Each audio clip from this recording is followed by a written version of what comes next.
Rikthehemi dhe menjëherë do të vendosim edhe numrin e telefonit për gjithë ata që kanë dëshirë të bëhen pjesë e bisedës. Ndërkohë Ankeleda, duke qenë edhe gazetare në fushën e gazetarisë, to format tani më të mashtrimit po i quajmë jo vetëm për shitblerje të suplementeve të ndryshme dhe këtyre paketimeve të çuditbërëse që po diskutonim deri më tani, mund të jenë probleme dhe informacione që ndahen jo në mënyrë të sigurt me përdorimin e AI-t. Në gazetari ju keni filtrat tuaj nga ana tjetër? Sigurisht, ne kemi filtrat në momentin që shpërndajmë informacione pasi jemi të detyruar edhe kemi mision informimin, por ekziston keq informimi dhe zakonisht keq informimi nuk ndodh nga mediat tradicionale dhe mediat që janë serioze në Shqipëri, por ndodh nga mediat të cilat nga domene që nuk ndodhen në Shqipëri, që të mos identifikohen kollaj. Zakonisht kemi parë që ne kemi bërë edhe një studim lidhje me dezinformimin shëndetësor në epokën e inteligjencës artificiale dhe kemi parë që ekzistojnë media që përdorin logo të televizioneve të njohura për shpërndarjen e informacioneve të rreme. Dhe qytetarët, duke qenë se e dinë që X media ka informacion të saktë, e beson. Prandaj, siç përmenda edhe më herët, është shumë rëndësishme që ne të vërejmë këta element të vegjël për të dalluar nëse një lajm është i rrem. E qartë. Ka një telefonat, ta presim pak. Halo, përshëndetje. Alo, përshëndetje. Mirë se erdhe, dashur. Përshëndjeta. Faleminderit që jemi ne. Më thuaj, çfarë doje të ndaje? Unë jam nga Elbasani. Shumë mirë. Gëzohem. Unë jam një moshë thyne. Sa vjeçi? Jam 86 vjeç moshë. 86. Po. Me shëndet të jesh, po. Vuj nga një smundje si blokim muskush. E kuptoj. Edhe shkoj ke të marr ilaçet, e kam me rimbursim ilaçit. Do më falni, ha? Po të dëgjojmë. Mos u shqetëso fare, po. E kërkoj, unë kurohem me mis tinon. Diana, këtu në vjen ti në ndim se... Me mis tinon. Ato pojnë që nuk ka. Shkova ke doktori, se nervovokur ka këte. Edhe kyti një farmaciste të gënjejnë edhe ato, kupton? Edhe i tha, që të punon me spinonit. Ka tha, po farmacia kryesore që marim nefa, na dëtërojnë nefa që të marim një ilaç që ka dalë që asës ka dune, që të marim të nefa. Edhe kështu unë ka ngellë, që ka blokuj, mu ka bloku dhe kam atjetër se nuk kurohet. Qa vëndi jemi, po. Që ka, po që shgënjet me ilaçet e rogit, unë nuk e di. Unë dhe i qaj ke stopi e to. Unë dhe i qaj ke stopi. Ti qosh, zemra ime, ti qosh, pse jo? Ke shumë të drejtë. Edhe nuk kam njëri me zemra ime, do më falni, nuk kam njëri roj vetëm. Je vetëm fare? Po, po. Po si ja bën në përditshmëri kur ke këtë problem shëndetësor? Unë? Si ja bën në përditshmëri kur ke këtë problem shëndetësor që i ke këmbët e bllokuara? Në rimajnë këto komshit. Në rimajnë komshit të Më fal, nuk ke fëmi? Nuk kam, i kam jashtë për ne. Ti ke fëmi, po janë jashtë shteti, do të thuash. Nuk kam tu, si gjithë qirë për shpirti. Po mirë pra po e... Nëse këto janë vendime shumë personale tuajat. Kurse doktori më tha ti nuk duhet të rish fare pa këto ilaçe. Të falenderoj që ndave si histori dhe si shqetësim. Po që kapa se s'kam fat në herë, kam das kap vetëm të falenderoj si njërë që jeni. Falemderit nga zemra. Falemderit që more, falemderit shumë edhe të uroj t'jesh mirë. Edhe rroshin dhe ato që i dalin në të këti, rroshin e qofin ju rujtë Zotit. Të përqafojmë. Na këshillonin e ne, që kemi men të rrujtë. Të përqafojmë, t'jesh mirë e dashur edhe ne. Ju po në shpirtin anës. Atë keshe në të, sa kesh më vjen, po silen vetëm. Nuk e di, këto janë ca vendime që unë e kuptoj, jeta të sjell lloj-lloj vështirësish, por asnjëherë nuk arrit dot ta pranoj që t'jetë një zgjedhje më e mirë kjo, të lësh vetëm fare një nën 86 vjeç siç ishte zonja me probleme shëndetësore, sepse jeta është më e mirë në një vend të Europës. Nuk ka si të jetë jeta më e mirë kur ti mendjen e ke këtu dhe ke gjysmën e shpirtit vetëm. Dhe pastaj na vijnë ato lajmet. Dhe nga mjekimi unë kuptova që është një diagnozë goxha unë nuk kam iden. Invalidizuese. E kuptoj. Pra, mirë që janë fshinjët në rastin e zonjës. Problemet sociale të Shqipërisë. Pse nuk ka farmacia mjekimin që kërkon zonja, po i jepet diçka tjetër? Ne futemi te problemet e mirëfillta që përjeton sistemi farmaceutik dhe është një problem që është ngritur her pas here nga sektori farmaceutik, por dhe që ka qenë prezent në sektorin farmaceutik që para viteve 2000, blerja e detyruar, pra farmacit vendosen para kushtit që të bëjnë zbrazje të stokut pra skadence të depove. Nëna në fjalë kërkon të mestinon dhe farmacia ku nëna merr mjekimin, po si ajo farmacia dhe farmacit e tjera, se nuk janë ca të nënës dhe ca të njerëkës, megjithëse edhe ky fenomen vrehet, ku nuk merr dot furnizim sepse depoja i thotë jo, që të marrësh 3 kuti mestinon, do blesh edhe 5 kile presh. Por preshi nuk i duhet fare. Me presh identifikoj produktin që i është kërkuar. Mirë po, e more një herë, po herën e dytë, kur preshin e ke vazhdon ta kesh në farmacit, i s'mund ta marrësh prap. Dhe kjo është kur janë monopol produktet. Kuptoj. Ai problemi i monopolizimit që kemi ngritur në sistemin farmaceutik, ky është fenomeni më i vogël, sepse sjell dhe përjashtim të produkteve të tjera. Nuk lejon të futen produkte të tjera për të mbetur i vetëm ai. Po ky është problem jashtë tematikës që e diskutuam. Edhe lidhet. Por lidhet me shqetësimin, po.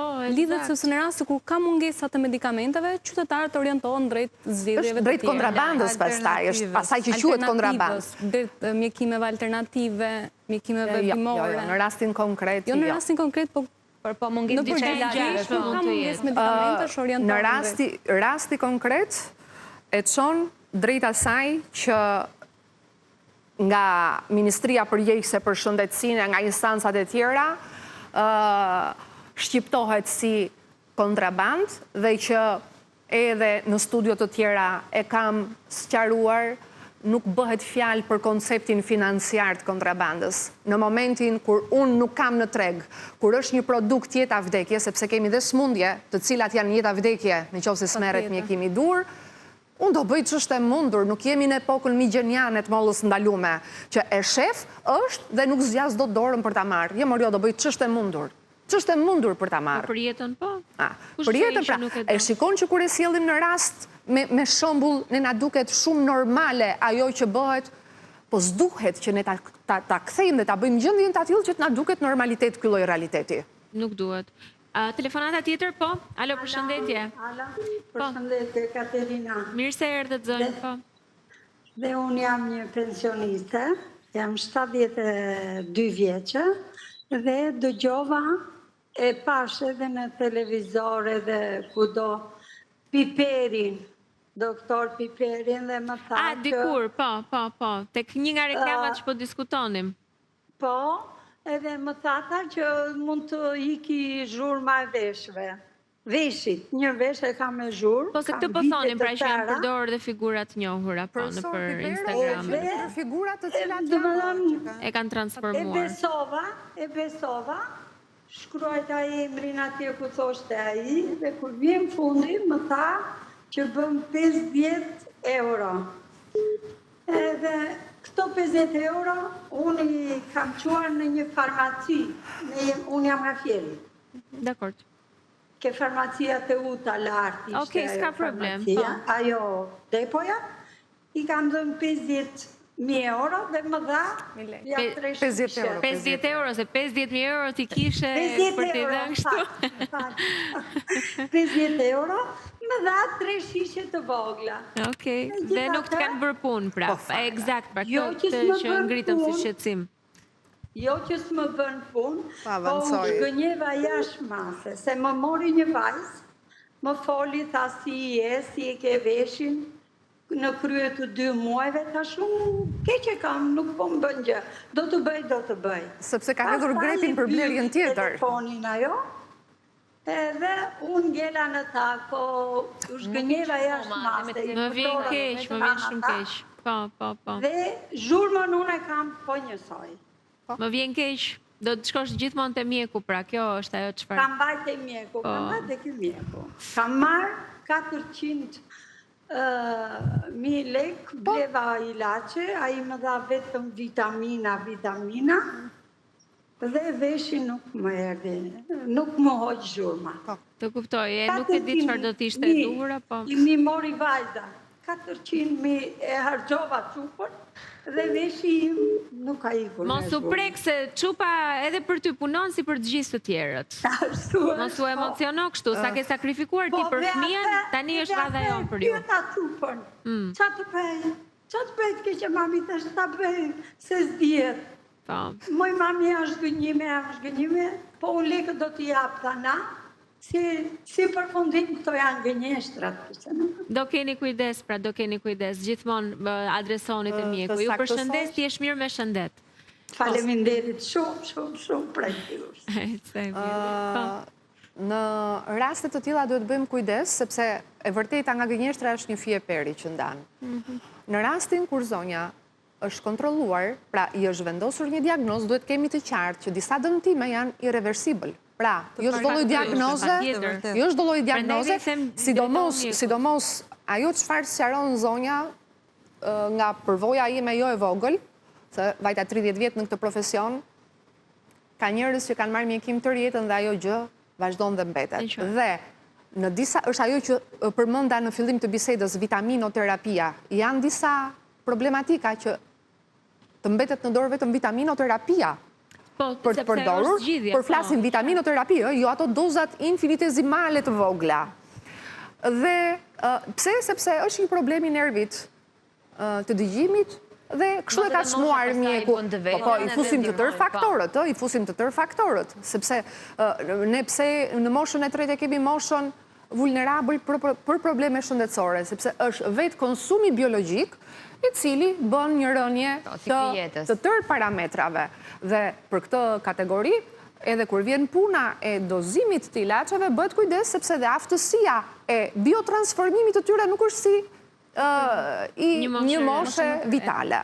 Po ta vini të re, zonja në fund tha që ta provojmë, se mbase shpëton. I ka thënë edhe e bia, pra kjo është ajo që thamë edhe ne, që njeriu deri në fund shpreson.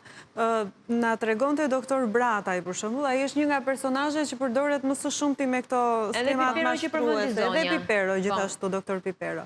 Dhe tha, unë vazhdimisht ta bëj thirrje në rrjetet e mia sociale, them që kjo është fake, mos i besoni, unë nuk reklamoj ilaçe, nuk reklamoj suplemente, domethënë në mënyrë të vazhdueshme kam bërë gati një mesazh tha që është i gatshëm për të gjithë që më shkruajnë që a është e vërtet doktora, është e vërtet dhe ja u dërgoj, mos i besoni. Më kanë ardhur deri tek dera e urgjencës, tek zyra ime lart, dhe ka qenë për shembull një rast i një 74 vjeçari nga Lezhë që më ka ardhur në korrik, tha. Ai vonte nga diabeti. Dhe kur e pash ta më erdhi kaq keq, kishte ardhur në pisk të vapës vetëm për të më pyetur ball për ball që a është e vërtet apo jo kjo që reklamon, sepse i biri i thoshte që shiko, nuk është e vërtet, doktori e ka thënë në rrjetet e tij sociale dhe ai vazhdonte të ishte mosbesues, derisa unë ja thash ball për ball që mos i beso. Janë dhe këmbgulës në këtë janë.